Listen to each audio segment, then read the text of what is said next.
I wouldn't say that there's been a lull. I would want to say that the Nigerian people maybe became too relaxed because there was a little bit of respite. What we are seeing now are acts of desperation because, of course, you know that the leadership of the group has been taken out. And so what we have is a situation where we have loose cannons who are trying desperately to make sure that they find their fate. So I won't actually say there's been a lull. Okay. What about all of those talks where we hear the development in Mali? There have been several headlines. I'm sure you must have seen one or two of them talking about some of those displaced in Mali finding their way or roaming freely in Nigeria.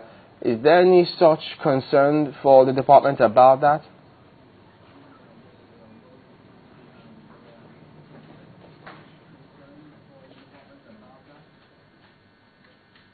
When you talk about Mali, I'm glad you know that it doesn't have to do with Nigeria alone. It's become a global issue.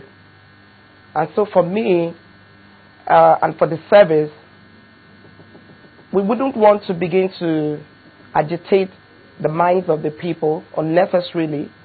All we are trying to say is that there should be heightened awareness and consciousness in the Nigerian people. You just talked about education, and you also talked about this relapse, which you would want to put on the table of the people. Could you expatiate more and tell us why you say the people kind of relaxed, thinking that all was well and fine for a moment?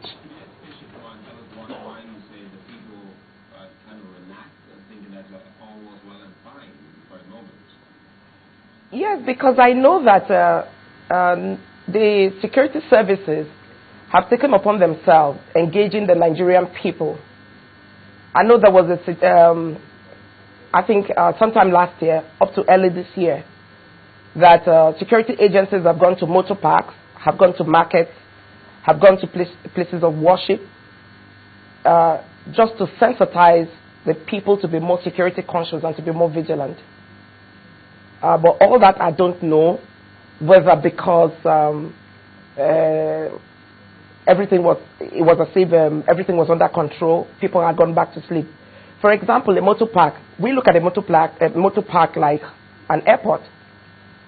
You know, you have vehicles drop passengers outside the tarmac. So we see no reason why vehicles should be allowed to drive all the way into the motor park. We expect that parks should be properly fenced. We expect also that the National Union of Road Transport Workers should ensure that people who come into their parks are registered members of the union. They should carry out some form of enforcement within their own parks. People who don't have the need to do business in their parks should be kept outside the parks. The passengers also should be sensitized to be cautious when they have to move their luggage or when they have to engage people who take them to such parks. I think it's not just the security forces that will fight this war. Everybody must come on board. You know, in some ways, some people will say that if you sense that there was a lull in terms of getting cooperation from the public, did you raise an alarm, or did also, because the people went to sleep, according to you, did you also, I mean, security agencies also say, well, they've gone to sleep, we too will do the best that we can, and there will be no need to wake them up? Now, Mokwe, you know that when it has to do with sensitization and education, it's something that you must do on a daily basis. And the greatest problem we have here is that, you know, for adults, they find it quite displeasing that every day you have to call them and begin to tell them what they have to do. They begin to sense that maybe you don't have that trust in them. In building trust in people, you must be able to give them a little bit of gab and stand and watch if they're going to comply with what you've told them to put into place. So for me and for security services, I don't think we are happy, but it has become necessary for us to make a call or a reawakening call to all Nigerians. I want to give you a typical example. What do we have to say when you have a suspect that has 380 million in his account,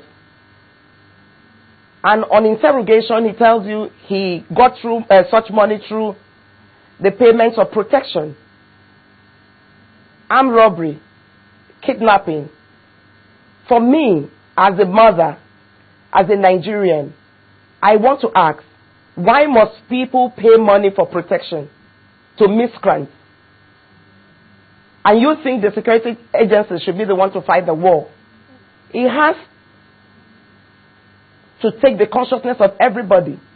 If you have money and you have to pay for your protection, what of your other relatives who don't have such money? Have you taken into consideration? If you think you hold a position of authority and you have money to pay, what of the people you have charge over?